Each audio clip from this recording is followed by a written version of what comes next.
Hey there, Knicks fans. How you doing? It's your boy Jonathan Macri with you for another episode of the Knicks Film School Podcast, coming at you in the new year, a new year in which the Knicks are undefeated and thus certainly going to win the 2023 NBA championship. Probably we shouldn't even stop there. I mean, we haven't had a good dynasty or true dynasty in a while. I don't consider the Warriors a true dynasty. We have to go back to the Bulls. So what do you think, Benjy? 7 and 9 years, maybe? I think if we go undefeated in 2023,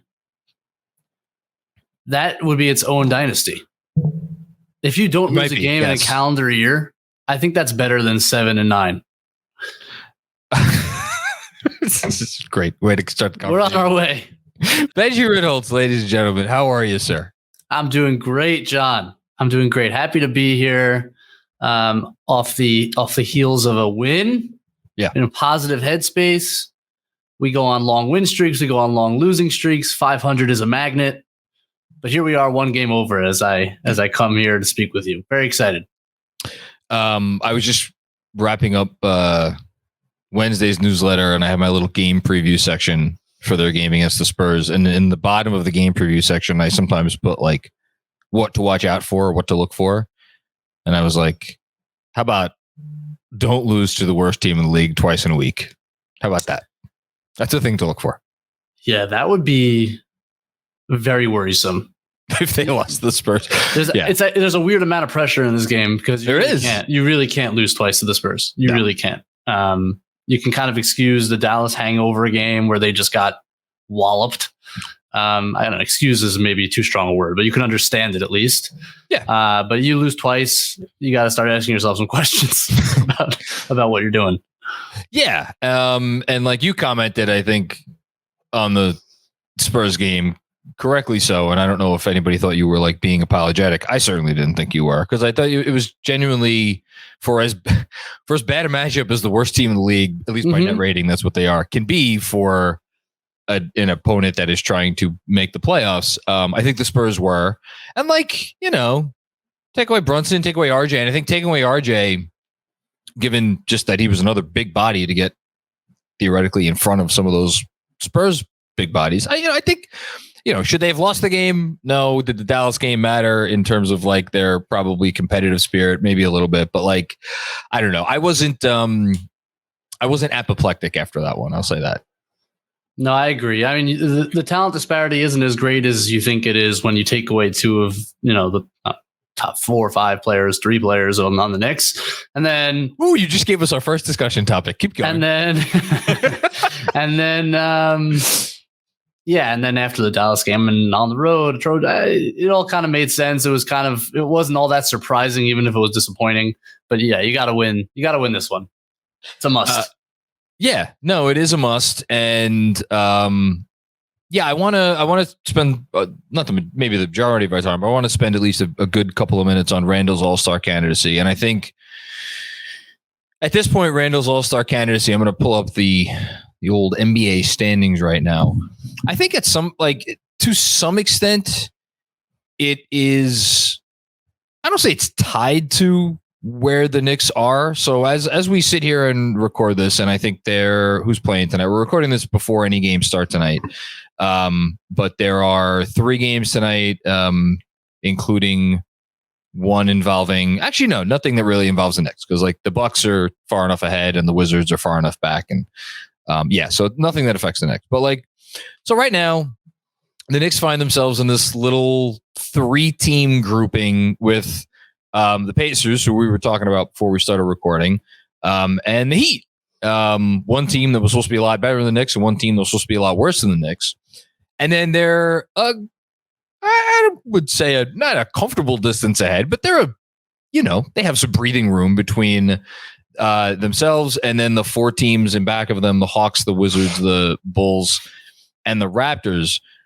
There are players from each of those teams that I just mentioned, Hawks, Wizards, Bulls, Raptors, that I think will have legitimate All-Star candidacies in no particular order. And let me know if you think I'm missing anybody. Pascal Siakam, Well, actually, no, I am going in order because he would be number one on my list of those. Well, yeah. Okay. You agree with that. Now in no particular order, DeMar DeRozan, Trae Young, and pick your wizard. Bradley Beal, I believe, as of the time of this recording, has played in 23 games. And he's going to be out for, it seems like, another little bit. The big dude who we used to spend some time rooting for here in these parts is making a case. Yep. Let's start there, because I feel like if Randle gets in, he's going to have to get in over maybe not all of them, because I think Siakam could probably get in and Randle could also get in. But how do you feel about, let's start there. How do you feel about Randle versus those names that I just mentioned? Any thoughts that come to mind? Yeah, I think with Randle, one of the things you have to, I think, gives him an edge is how many games and minutes he's played. And especially when you start comparing him to guys like Beal and even Porzingis, I think that has to play a pretty significant factor. And with the Wizards guys also, we're talking about, a decent gap in the standings, hopefully, as well. I think Randle's case is better than the two Wizards. And I would say the same for DeRozan, who I think is having a really great year again. The Knicks saw it firsthand, the crunch time abilities that he has to get a shot off anytime he wants and what he does for that offense. But with the standings, and I don't think the Randle's statistical profile, and this is something we should talk about. Well, we're gonna get into the statistical profile. It's not. I think in years past, it was almost like, look. And I remember this conversation going on 2 years ago. It was like Randle, efficiency wise, doesn't compare to most of these potential all-stars, but look how much he does for this team, and they're playing so well. And he's a one-man show on offense. And so he's the guy, right? I remember that conversation taking place when I thought his efficiency numbers really didn't compare to most all-stars. He was below the 50th percentile for bigs, at least. That's what Cleaning the Glass graded him out as. Right. We got to talk to We got to talk to Ben Falk about them changing him to a forward this year and messing up his weird. His percentiles are all messed up. Yeah, it's throwing me off. But regardless, he's been pretty efficient, really efficient this year. I mean, in some ways, more efficient than he's ever been. Yeah. And so, with that, and then understanding what he does for the team on offense, especially with the last couple of weeks when Brunson was out and RJ was out, and part of it does depend on them winning some more games, but I feel pretty strongly about his case over the Wizards and over DeRozan. How do you feel? So Beal has played, I was correct. Beal has played 23 games. Porzingis has played 34 games. The advanced numbers for Porzingis, at least, are pretty good. Just again, it's not the be all end all, but if you look at Porzingis as he compares to other East candidates, in terms of the three statistics I always like to look at, because they're just all right there on Basketball Reference for you, are win shares, box plus minus, and value over replacement player, which I should say, one, it favors big guys for sure. All of those do, some more than others, but they all generally favor big guys. And two, if your team performs better with you on the floor than with you off, you're generally going to fare very well in those. Those are definitely the two places that it skews towards. That said, Porzingis is, amongst all NBA players, if you look at all of those statistics, he's right around 24. He's literally 23, 24, and 25 in those three stats. Value over replacement, box plus minus, and win shares. Randle is higher. He's 11th, 20th, and 13th, respectively, in those. So he has Porzingis beat out. His team is much better than Porzingis. Porzingis has played a decent amount of games, but I would agree with you, beats out Porzingis, beats out Beal because of the games played and because, again, the Wizards are not that great. DeRozan, I think DeRozan has missed a game or two games. He's played 37. Yeah, he's played. No, yeah, he's been out there. He's scoring a ton of points. The Bulls are not good. part of that is I don't watch enough of them to know this for a fact, but I would imagine DeRozan's defensive issues are part of why they are struggling. Although I think more to the point, it's like that something is just not working there, right? I think DeRozan plus Levine and Vucevic, yes, which was always like when they made the trade, it was like, hello, your three best players are bad defensively. Like, what are you doing? They tried to surround. In fairness, they tried to surround them with Caruso, Lonzo, and Ayo, some like really good defenders. And I think at times last year that really worked, and they could cover up and mask some of the deficiencies. And this year with Lonzo being out, and Caruso missing some time, that obviously took its toll. But yeah, he's bad defensively. But look, I mean, that's, we also can't ignore Julius's first 20 games defensively that were a 20 some odd. Yeah, that were a train wreck. So I do want to be fair and objective about it. I wouldn't say Julius has been a positive contributor on the defensive end, though I will say his rebounding, especially in the last 2-3 weeks, provides something that DeRozan will not, that's a different skill set that he brings. It's very valuable. I couldn't believe it. His 16 defensive rebounds against the Suns tied his second highest total of his career for defensive boards. You watch that game, so if you rewind to game 1 against the Suns, Torrey Craig destroyed him on the offensive glass because he was just, and this was that stretch of games where Randle just couldn't be bothered to box anybody out or pay any attention. So Craig was just running circles around him and grabbing rebounds. And the first 2 possessions of the Suns game Sunday, whatever it was. 2 days ago, whatever. 2 days ago. No, yesterday, yeah. Craig got 2 boards on the offensive glass, and I'm like, here we freaking go again. And then literally the next 3 possessions, Randle like put a body on and made a concerted effort, and then he ends up with the 16 rebounds.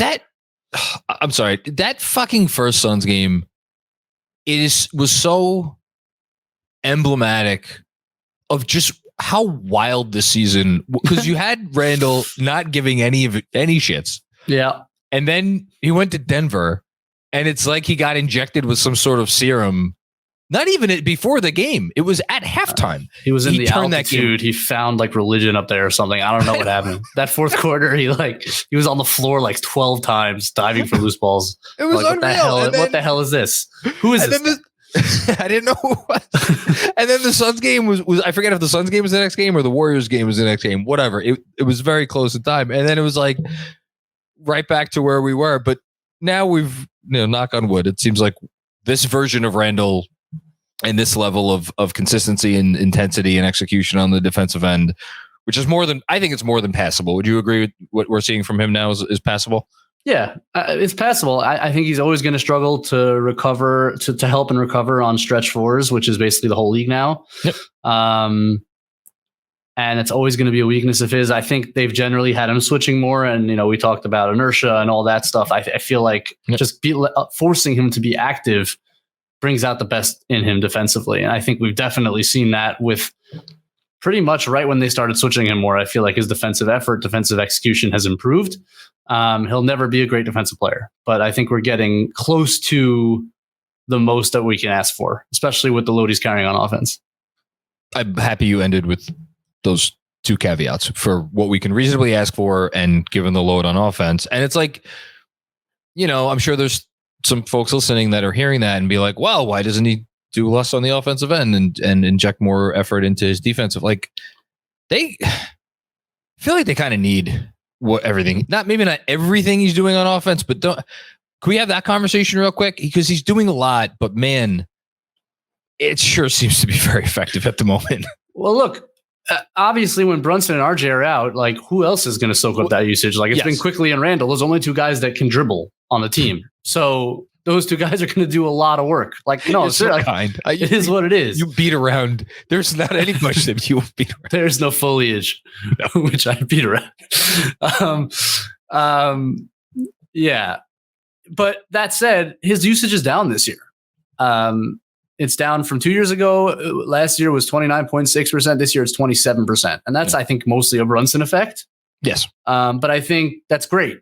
And I think it's manifested in great ways that have totally changed this player. Like his turnover percentage is the lowest of his career.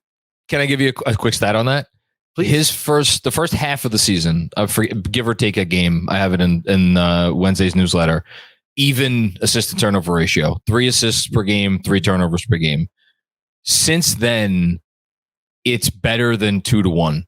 And over the last 6 games, it's like 5 assists to like 1.7 turnovers. It's consistently been getting better and better and better all season long. Right. You love that. And I think he's reading the game at a level now. He made some passes against Phoenix that were and against Houston. But Houston, Houston's Houston. But like Phoenix, they have very competent, good defensive players out there. Like all of them, really. They're a really good defensive team, even now. And we've seen when they double him strong on that, when they double him and force him to the perimeter with a double team, he's really struggled to make the read. And now he just seems to be slowing things down. When he found Mitch, instead, he kind of faked towards the corner shooter, faked up the shot, I love that. and then found Mitch, which is something he never did last year. Like, just decision-making is better. I think a little bit less usage has been healthy for him. He's been assisted now on 10% more of his rim shots. That's a huge increase. Like, he's cutting more, which he was literally one of the least frequent cutters in the league last year. That number's come, not that he's like a high frequency cutter now, but it's gone way up. And how many times have we seen off Brunson drives, Randle sneaking into the paint and getting layups? Even off when Grimes attacks closeout, we've seen Julius leak in for a cut. And even though it's kind of counterintuitively cramping up the spacing, it's so good it's so healthy for this offense to get Randle moving off the ball. 10% more of his rim shots are assisted. That's a huge number. Well, and as a consequence, right, his rim field goal percentage is way up. Yep. His 2-point percentage is way up, and that's also a function of cutting out long mid-range shots, which we all knew he should do. And then the 3-point volume has just skyrocketed. And even though he's no great 3-point shooter, eliminating the long twos, being less hesitant about his threes, the man is literally throwing them up like as if he's Ray Allen. I mean, he's just shooting them. Hold that thought. Going back to the Brunson point real quick. Last season, there was not a single player on the Knicks who had more than 50 assists to Julius Randle. The leader was Evan Fournier, assisted Randle on 47 made field goals. After that, Burks 43, Kemba 43, RJ 43, and then you go down to quickly it was 22 and down from there. Already this season, Jalen Brunson has assisted Julius Randle on 70 made field goals. Yeah. So man, that's an incredible stat.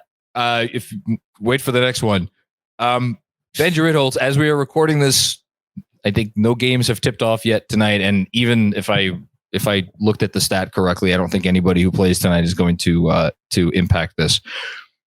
You want to guess which NBA player has attempted the most 3-point field goals since November 29th in the NBA? The most. In fairness, Steph Curry's been hurt. He has been hurt, but I assume it's Julius Randle. That is number one. Yeah, that's actually insane. That's nuts.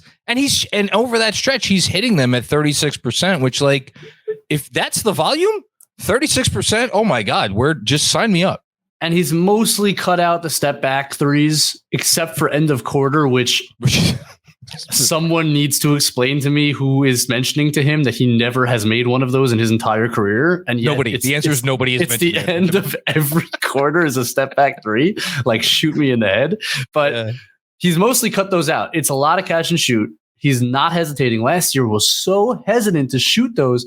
And I think, first of all, it opens everything up because he's gonna take it. This is something that people talked about a lot with Jay Crowder, who was never a great 3-point shooter, but was never hesitant to shoot. And the way that creates spacing in and of itself, the willingness to shoot with no hesitation. Smart too. Creates spacing. Marcus Smart is another one. Yep. That is valuable. Volume in and of itself, assuming it's not awful efficiency, is valuable. And you've seen that. And they're mostly good shots. And the other thing about it is, again, with the limitations in this offense, how many times last year did we see Julius pump fake out of a 3 and then end up with a worse shot? So it's not just, it could be, yes, that if Julius catches with 13 on the shot clock, a pretty open catch and shoot 3, let's say the chances of it going in are truly 35%. Regardless, what they could get after that is not going to get any better.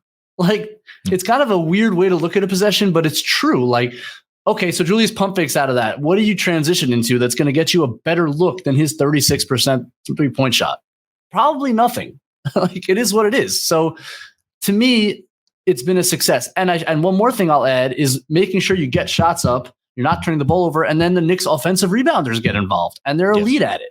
So you got to get shots up if you're the Knicks. And they get a lot of long rebounds off of the misses. Sometimes Julius clanks them. And there's Mitchell Robinson skying at it. So I think in a lot of ways, it's spruced up this offense. It's given it a little bit more flow, it's made more sense, the volume. That's really absurd volume to say he's been the most frequent shooter in the league.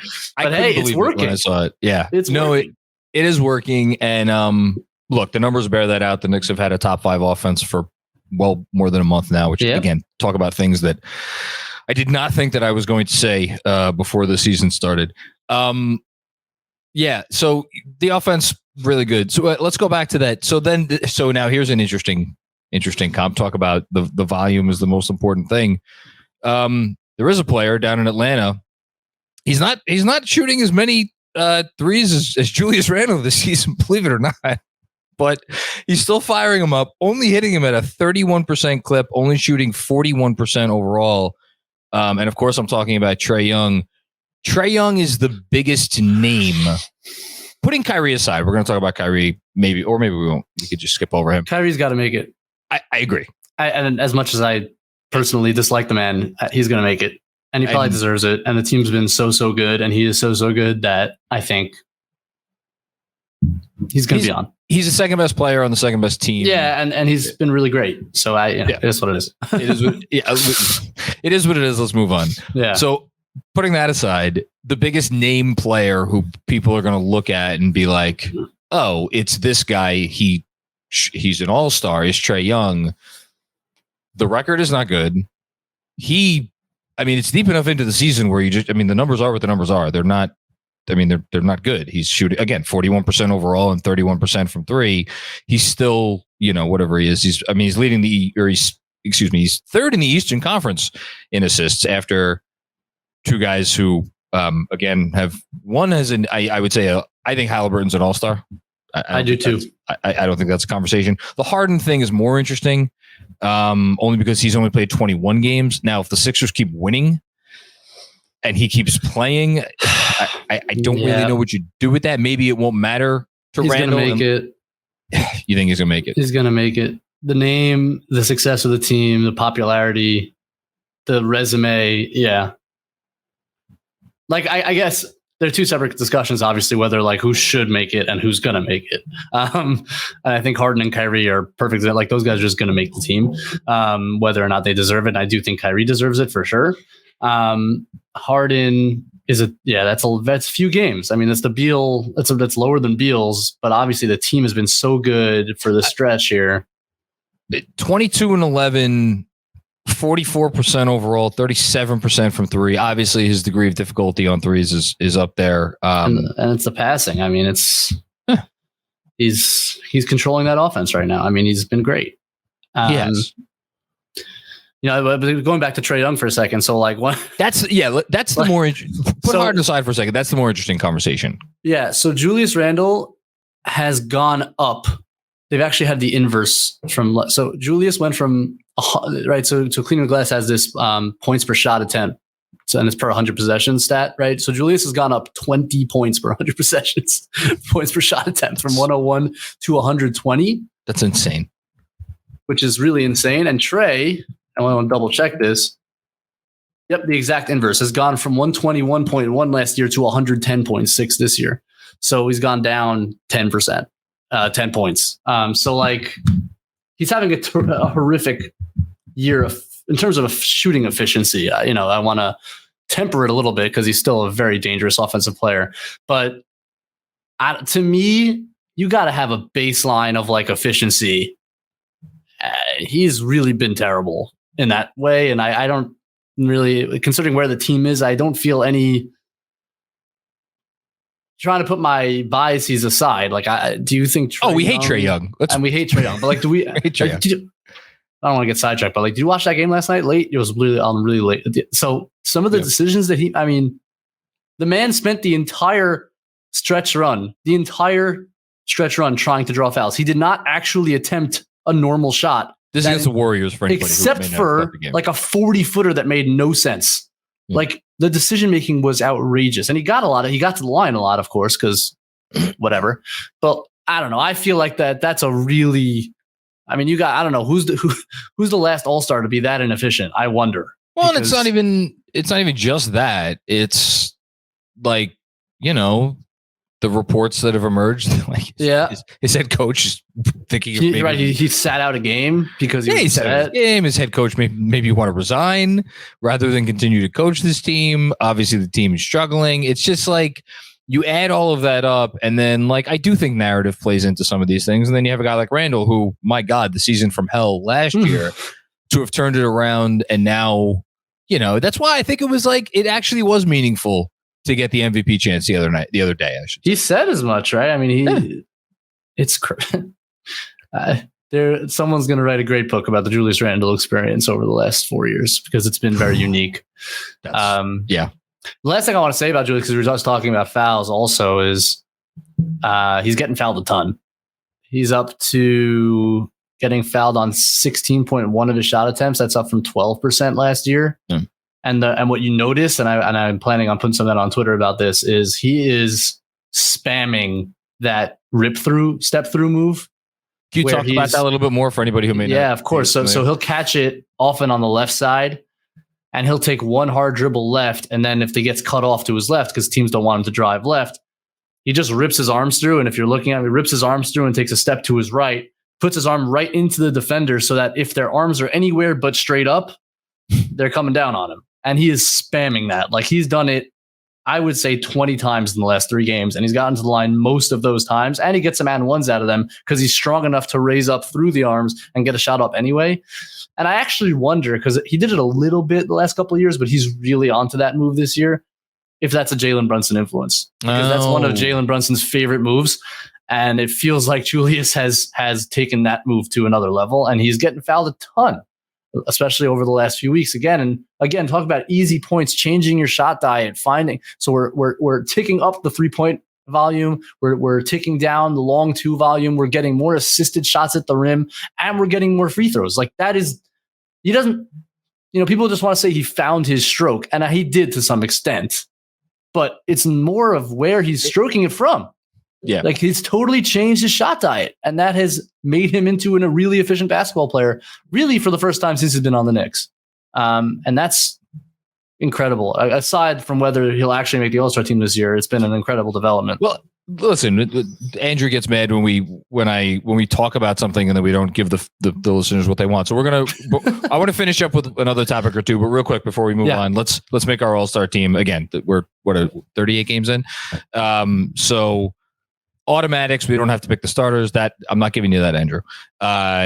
Tatum, Giannis, Embiid, and Kevin Durant in some order. Those are 4 locks. We're doing guard locks. We said Kyrie. He's in. Are you purposely out of order here? I am purposely out of order here. Is there someone that plays in Cleveland that is a lock for the All-Star game? Do you want to Steady Osman? Did you watch? I didn't see the game live. Oh, okay. I picked it up. Actually, I only noticed it when I was flipping around. I think we were finishing up the post game, or maybe shortly thereafter. And I was looking at or maybe I was like flip. I know, you know what it was? It was after that because I was flipping around different games, and I was like, oh, this Bulls-Cavs game is close with like a minute and a half to go in regulation. Let me turn it on. And then I got to see his Donovan Mitchell's miss free throw on purpose. Did the same thing that Luka did to the Knicks. Except Luka didn't clearly violate the free throw line rule. That is true. Although there is a question about whether Luka hit rim on that. It's a really weird looking angle. I don't know what he did. I've watched it. But Mitchell hit rim, but he was like halfway into the lane before the ball hit the rim, which you can't do, which was a terrible miss by the refs. But yeah, he's a lock. He's a lock. Can I add something real quick? Sure. You may. So I gotta admire the world that John Macri lives in, Benji. Because me? Yes. What did I do? Why am I getting called out? Oh no, it's not even called out. It's just this sounds like a call out. So let me finish. The way that you've ignored the rest of the sports world. Like you've talked more how you've become more and more like Zach Lowe. And when Lowe was here, he talked about how he just like doesn't have time for baseball. And he said on his pod before, doesn't have time for football anymore.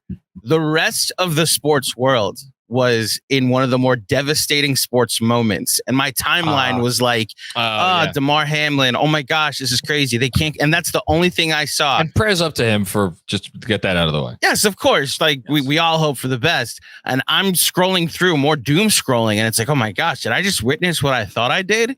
Yeah. And just randomly sprinkled in. Donovan Mitchell has this is points from John Macri. And it was like, oh, wow. So I guess one person's not watching Monday Night Football tonight, at least.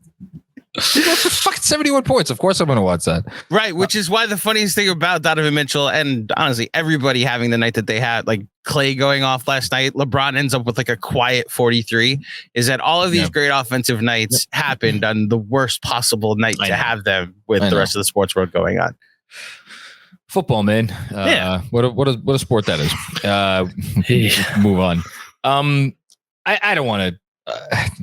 I thought after we texted earlier today, I'm like, no, I don't want to do a whole Mitchell thing. Just because I literally just don't want to. But it's tough not to. It's tough not to wonder. That's all. Yeah, it sure is, and it's not about this. Sorry, it's not about this game. No, of course not. He's a Eastern Conference All-Star lock, capital L lock, starter lock. Yes, the whole. And if it wasn't the weird, like the most ridiculous year in NBA history, he'd be an MVP candidate basically in any other year. But this is the strongest MVP. And listen, he still will get on ballots. He's been terrific. He's been as good as they could have ever imagined. And look, to the extent that the debate around Mitchell was about whether he is that guy, I think that if you were someone who was on the other side of, we were happy that they didn't spend whatever they needed to spend. I think that if you're being genuine about it, that your opinion should at least, not to say that you'll be on the other side of it now, but that your opinion has to have shifted a bit, because he's at least more that guy than you clearly thought that he was, right? Like the man is phenomenal.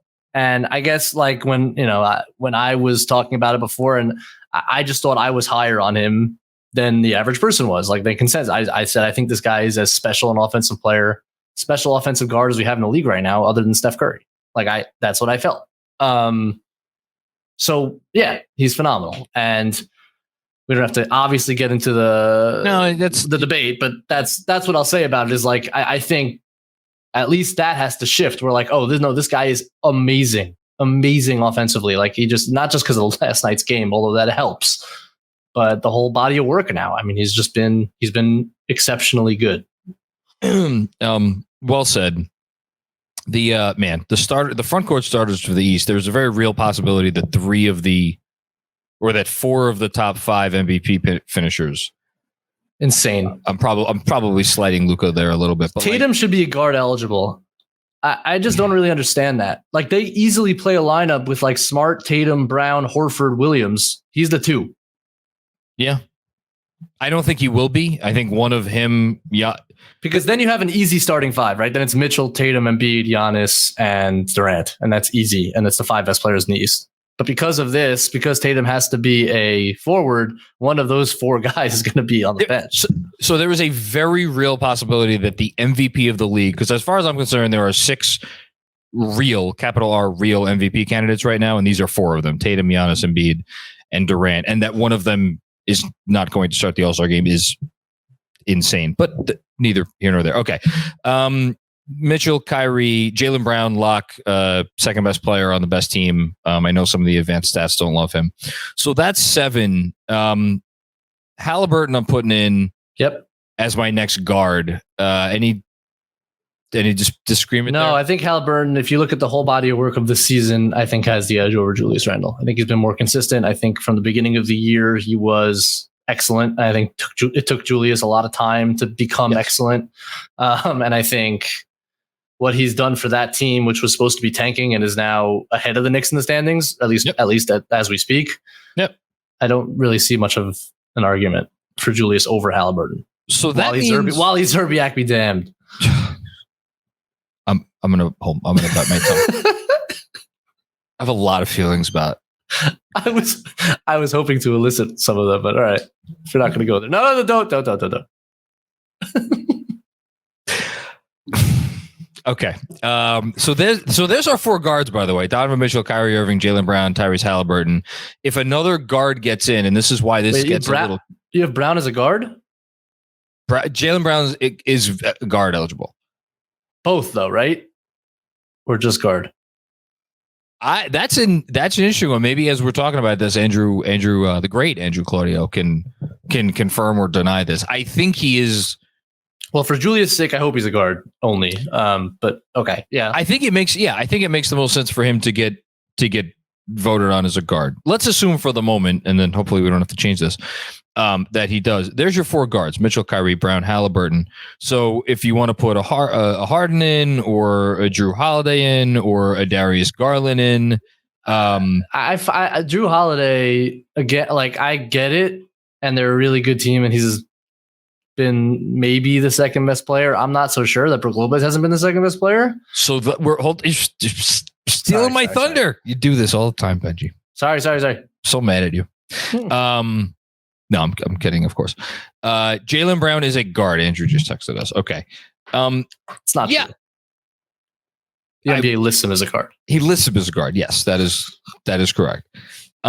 So those are our 4 guards. So that means there are 2 more front court spots after whichever of the 4 locks doesn't get in. So I think there is an argument that Randle should get, but before we even get to the wild card spots, that Randle should get one of those 2 front court spots. Because here are the other names, and tell me if I'm missing anybody. Jimmy Butler. Jimmy Butler, as of right now, has played 24 out of a possible 38 games, whereas Julius Randle has played 38 out of a possible 38 games. I know Jimmy Butler is everything and then some to the Miami Heat. That discrepancy is enough to put Randle over Butler for me. I don't know if you disagree. It's a tough one for me. I know, because Jimmy Butler, if you're a basketball nerd like one is just a better player. Like, it is. No one's disputing that. But no, of course. No one's disputing that. I think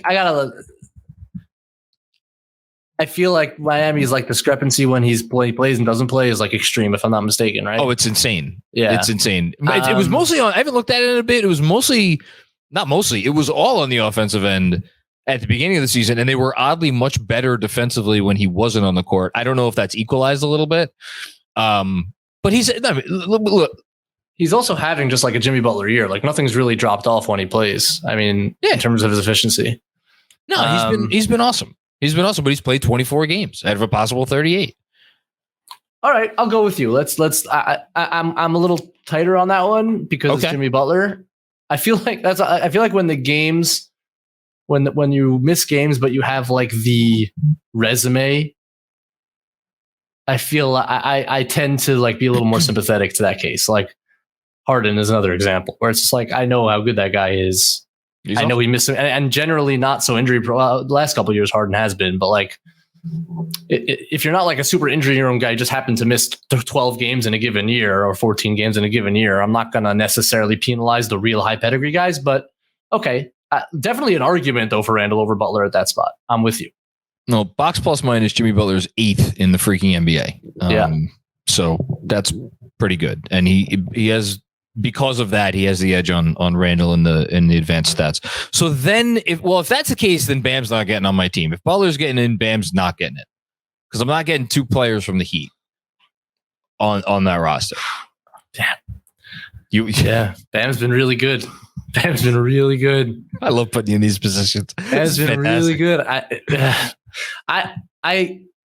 I don't know how I feel about the teams argument thing. Like, how many, like, that's where I think Drew Holiday doesn't really have a case, even though sometimes it has nothing to do with how good your best players are. Like, the Bucks have one of the best players and then like a really good supporting cast and system that lets them win a lot of games. Like, Drew Holiday, I don't think is an all-star this year. I would agree with that. Now, Bam and Jimmy, for different reasons, and like a depleted Heat roster, like when those guys have played, they have kept them afloat. Like they're top heavy team in some ways. I think Hero's been pretty good this year too, but like the numbers say he's at least in the conversation, but he's not making it. Oh, Bam? No, Hero. What do the advanced stats say on Bam? Not great. It's actually pretty bad. His win shares, he's 35th in the league. His box plus minus is 76th in the league. Oh. His value over replacement player is 68th. Out of all of what I would consider, I don't know how many I have here, about 20 what I would consider legitimate candidates for the East All-Stars, he is last if you average out his advanced stats. Interesting. But again, I feel like he's a defensive player of the year candidate, like from everything that I've seen of the Heat. Like he still dominates some games on defensive end. All right. Look, I agree. I don't think there's a good argument for both of those guys to get in over Randle. Like maybe take one of them. Okay. That's okay. So pick one. I would agree with you. But then you got Pascal. We haven't got to Pascal. So here's where I'm at. I think Siakam gets in. I agree. He's been so freaking good. I mean, not only just filling up the box score, but like when you watch that team, I mean, he's just they're having a lot of issues, but I don't think that's Pascal Siakam's fault. I think he gets in. So that leaves Julius competing for either. So now we're down to 1, 2, 3 spots and 2 spots if you have Harden in, which you do, and I think I probably do as well. That has Julius competing with Jimmy Butler, Brook Lopez, and one of the Cavs guys. You think what meaning Garland or Allen? Yeah, those are the two, I think. I don't like Jared Allen is not an all-star this year. Like, I don't think he is either, but I get from the great Andrew Claudio every time. I'm like, if you give me the choice between a high usage, high volume, like supports his team's like his team's offense rests on largely what he does with the ball in his hands, versus a guy who Allen does all the things he's supposed to do about as well as you could do all those things. But I'm sorry, I consider that in a different category than the things that a guy like Julius Randle does. And that's enough for me to make up for maybe the defensive, which again, Allen is a very good defensive player. He's a very good defensive player, but he's not prime Rudy Gobert player of the year. You know, so if you're going to be right, so Gobert gets in the All-Star team because he's the best defender, despite not being a very good offensive player. Like, I don't know I know Jared Allen already made an All-Star team, but that's the other thing. You'll get a couple of injuries here that hopefully get Julius in regardless, because those always happen. Yeah. So let's what about Garland? What's Garland's case? What do you think? I don't feel like there's a lot of buzz there. He's another guy that's also missed. He's played 30 games. So he's played 30 games, which is like right there where it might not get too much consideration. But they're not getting 3, that's for sure. I know we're not doing the team thing. He hasn't been quite as good this year. Even when he has played, obviously his role has changed a lot. When with the addition, although his usage is still it's just 1% down from last year, so it's not like it's changed. And then they stagger them, so he gets to run units even when Mitchell's off the floor. I don't think he's been quite as efficient this year, Garland. I don't know. I feel like, but the Cavs are really good, and they might get a second All-Star. I don't think Julius is like indisputably above him. I think it's close. I think talking this out, I bet you Butler gets in. I bet you Harden gets in. Agreed. Pedigree matters. Siakam is getting in. Agreed. And I got to tell you, then we're talking about Brook Lopez. Once a net, always a net.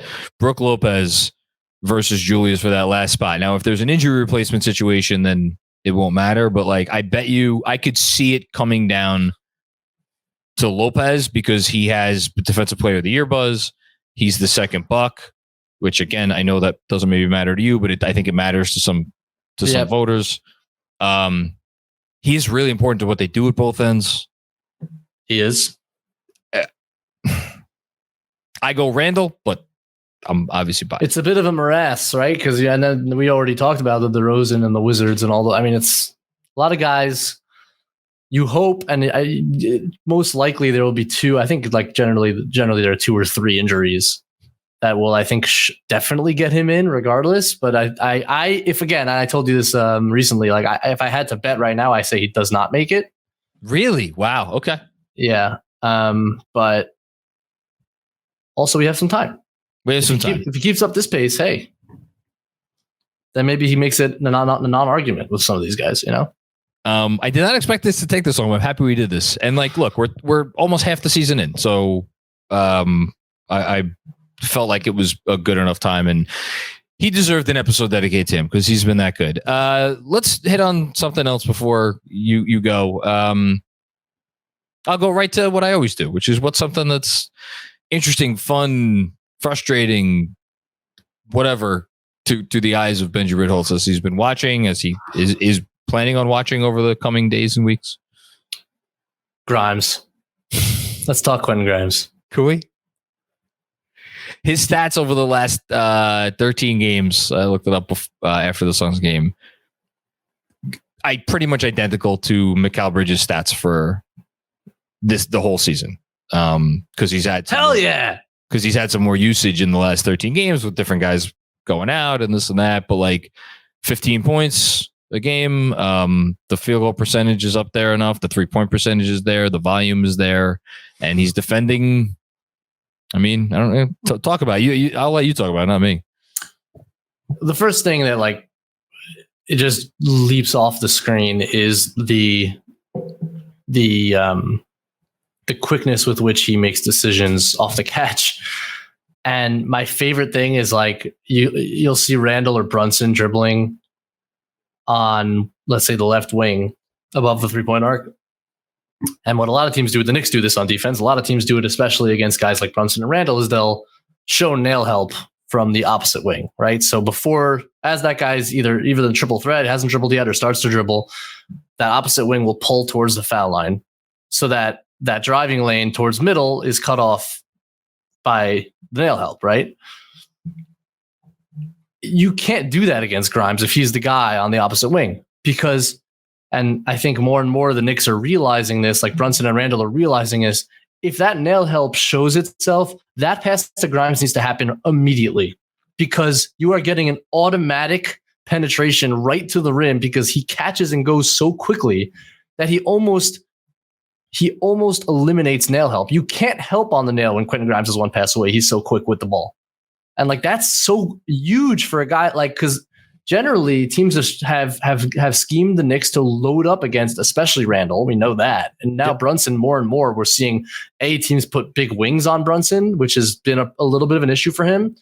And that also because Barrett's not on the floor that allows teams to do that. So like a guy like Bridges, for example, could guard Brunson because RJ Barrett's not on the floor. They could put their weaker defenders on quickly and Grimes, which is why Barrett remains important. But they're sticking wings on Brunson. They're loading up on Brunson.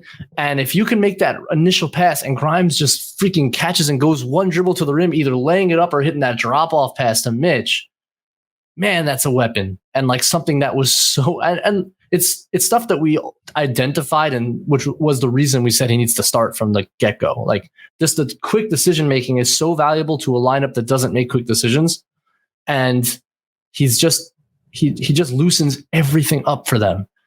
God, it's so great. And like, obviously he catches and shoots really quickly and they're going in more and more. And I think he's an A shooter. I think he's a phenomenal 3-point shooter. What I would like to see a little bit more of, and it's funny because we saw Fournier re-enter the rotation and Julius started running this stuff with Fournier. He runs that little 2-man action with the dribble handoffs and he rescreens, and it brings out a cool side of Julius that was my favorite part of him last year. And there weren't many good parts of him last year, but he did develop a nice little chemistry with Fournier on that kind of action.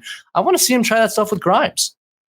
Like, oh yeah, sure. Absolutely. I want them to treat Grimes a little bit less like, or I guess less like rookie year Bridges and more like now Bridges, where like, let him do a little bit more, like ease him into it, but like a little DHO game. Like he doesn't just have to be catch and shoot or attack closeouts. Like I don't need him to run a bunch of pick and roll, but like DHO stuff with Julius on the second side, like I'd love to see that. And then also I think he needs to be, the team needs to kind of treat him like, hey, if this guy has any space, the ball's got to get to him. Like right now, I don't think that it's quite at that level, like where he's like, where Julius or RJ are thinking like, oh, if Grimes, man, helps it all. That ball's got to go right to him. Like, I want them to treat him that way because I think he's that level of a shooter. And then if, again, with adding that closeout element, the attacking the closeout element, like, God, he's everything you could have hoped for. He's a joy to watch. The defense is, I know a lot of analytics have come out recently that he's a top defender. I know he takes the matchup difficulty. And the crazy thing to me is like, he still makes a lot of dumb mistakes, which is to be expected. How many games has he played? He fouls a lot of jump shooters. Under 82 so far, I think, in his career. Yeah, he hasn't played a full season yet. He fouls a lot of jump shooters, not just the DeRozan one, but like in general, he fouls a lot of jump shooters. Never thinks he fouls anybody. Funny thing about him. He makes that face. So. Yeah. But it's only going to get better because he's going to get smarter about what he's doing on the defensive end. I don't think he's like fully figured it out yet. And just like his ability to move his feet, get skinny on screens, to rotate quickly, like it's all going to come together. And I think you have a elite role player on your hands. So that's something. 1,500 minutes for his career, 73 games, only 28 starts. So yeah, we got a ways to go. A couple numbers. At the rim this year, he is 40 of 56, shooting 71% at the rim. All on inside hand layups. That man exclusively takes right-handed underhand layups on the left side, and it works. I'm not criticizing it, although maybe he can mix in a left hand here and there. But that's literally the only kind of shot. But the underrated part, like we talk about 3-and-D, that man's got hops. He jumps very high, and he's an explosive leaper. So he gets up quickly, and he's able to finish over rim protection that way. So that doesn't shock me. I mean, it's not a hard diet of layups, I'm sure, because he generally is, taking layups. He's not taking tough floaters or anything like that, which would lower that percentage. But it doesn't surprise me. He's a really good finisher in there. And in regards to his dumping off to Mitchell Robinson, RJ Barrett, unsurprisingly, has the most assists this season to Mitch. He has 16 assists to Mitchell Robinson. Jalen Brunson. Best lob passer on the team, RJ. Yes. And unsurprisingly, the starting point guard has the second most assists to Mitchell Robinson with 15. After that is Grimes with 11, which is more than Julius and more than the rest of the team after Julius combined. So, And on the, what was the other thing I wanted to say? Oh yeah. So talk about a quirky stat on passes from RJ Barrett. I don't know what this says. Quentin Grimes is 1 of 13 from deep on passes from RJ Barrett. On passes from Miles McBride, he's 7 of 10. I'm just looking at his passing dashboard. I don't know what any of that says, but it means absolutely nothing. Okay. That's fine. Maybe, I don't know. I have to look back at the passes. I mean, I don't think McBride's really penetrated all that much and gotten good looks for people, but when he does, that's possible. I just said that. I thought but I will say about that drop-off pass that he has, I do think teams are going to start reading it better. I think it's so sudden. He goes so quickly, and he's a pretty new player in the league. I don't think teams have kind of adjusted to him yet. I do think teams are going to challenge him to finish more on that play, and he's going to have to do it. And I do think the teams are also going to drop harder into the paint. He's going to have to see the pass to the corner and to the weak side. Like that drop-off pass isn't always going to be there. We actually saw one stolen in the last game against Phoenix. Yes. And I do think that's going to happen more as teams kind of, they play a guy enough. You got to feel for what he likes to do. I think teams are going to, and it'll be on the scouting report. So like force him, make him finish over you, right? He's jumping from pretty far away and and the rim protector's leaping with him and he's dropping that pass off. So like, our rim protector is going to stop jumping for that. Are they going to stay home a little bit? Is he going to be able to hit a floater? Is he going to be able to hit layups when the big just has his arms up and he's not jumping? And then if everybody collapses, can he make that pass to the weak side? I think those are all kind of next step things for him that I'm looking for as the season goes on and he gets more and more experience and teams get used to him and he gets used to playing and all of his teammates and all that. Definitely something to look for.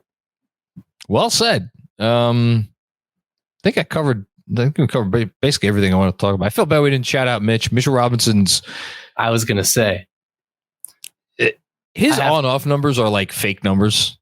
I have to do a mea culpa because your boy here has been doing a lot of eye rolling at that. Every time I'm on here, I eye roll his contract and you laugh at me. And you know what? He's earned every penny this year. He has. He's earned every penny. Since he's been back in the starting lineup, the Knicks have it's like a fake. They're like plus 16 or something per 100 possessions, and it's like 600 minutes too. It's wild how well they're playing with him in there, and that's not obviously all him. And part of that number is the fact that the starting five, when it is intact, has dominated, and he's this member of the starting five that plays the fewest amount of minutes. Yep. But his backup hasn't been very good of late. Hartenstein. No, we don't have to have a Hartenstein discussion on this podcast.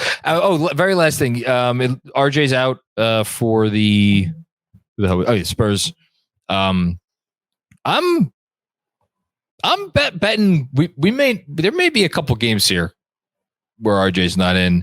Are you excited / enjoying the Emmanuel Quickley plus starting five unit? Love Quickly with that lineup. I really like how it looks, despite what I said before about them being able to throw their bigger defenders on Brunson, which is a real thing. But I do like this lineup a lot.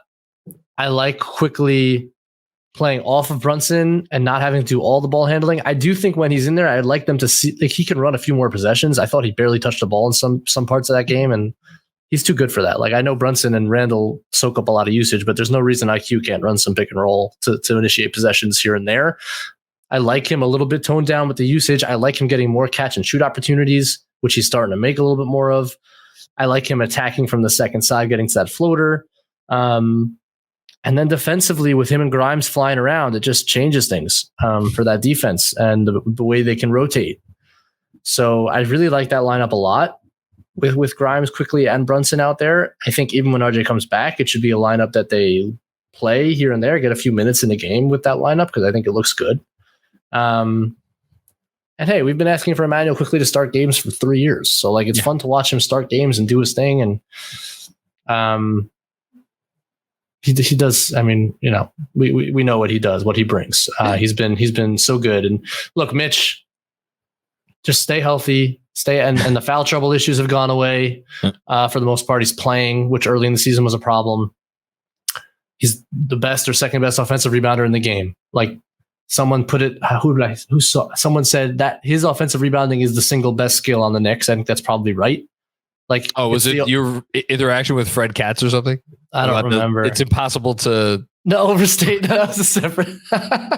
What did he say? It's Mitchell Robinson's. He said it's impossible to overstate. So I said Mitchell Robinson's offensive rebounding is the single greatest skill in the entire NBA. In the entire NBA. I overstated it. Yeah. No, but it is probably true about the Knicks. Like if you actually look at like the single best skill on the team might be Mitchell Robinson's offensive rebounding. And that's what he brings to the table. And it's massive. And especially, again, this team is top 10 in offense despite not shooting the ball very well. And that's because they get a ton of second chances to shoot the ball, right? Like it's a direct line. Like they get more opportunities because of him. And so, yeah, look, Mitch is earning it right now. He's got to stay healthy, keep going, keep doing it. Not to say that he can't miss games here and there. Most 7-footers do, but like generally, let's stay healthy. Let's stay focused. Let's not have any San Antonio. You know what? Yeah. Do some stuff to Jakob Poeltl. All right. Like, I don't want to see him dominate again because that was disappointing. So that's a good place to start to keep it going is next game against San Antonio to show up big time and get that win.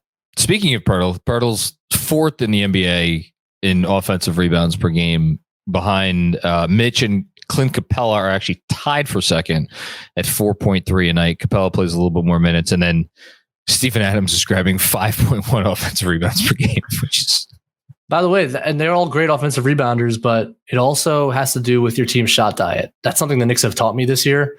Oh, yeah. If all those teams take a ton of floaters, Trey and Ja are two of the largest volume floater shooters in the league. Brunson takes a lot of floaters. RJ takes a lot of floaters. So, like, when the big has to come out on a floater, that's when your offensive rebounds opportunities come. And the Knicks have kind of built their offense around that, which is really cool and smart. And it's worked out great. And, yeah, Mitch is a huge part of it. Yep. Good stuff. All right. Benjy, anything else before we go? No, I want you to go watch White Lotus. Gets good. Gets good down the stretch. I got 2 episodes left, so I'm going to go do that with my wife now. Just shout out your Twitter handle. What are you? At Ben Ritholtz NBA is my Twitter handle. Putting stuff out there all the time. Definitely a little low on volume, a little lower usage over the holiday season, which was just because family and kids were in home and whatever. So it is what it is, but we'll gearing back up, baby. Gearing back up as we go forward here. So excited. Giddy up for that. Ben, you're the best. I love when you come on. It's always an education for me and everybody listening. And to everybody listening, thanks for checking out another episode of the Knicks Film School Podcast. We'll be back with you with more fun and games very soon. Don't forget, like this video if you're watching on the old YouTube. Subscribe to the channel. And, of course, follow us on social media at Knick Film School. That's SKOOL. We will talk to you soon. Peace out.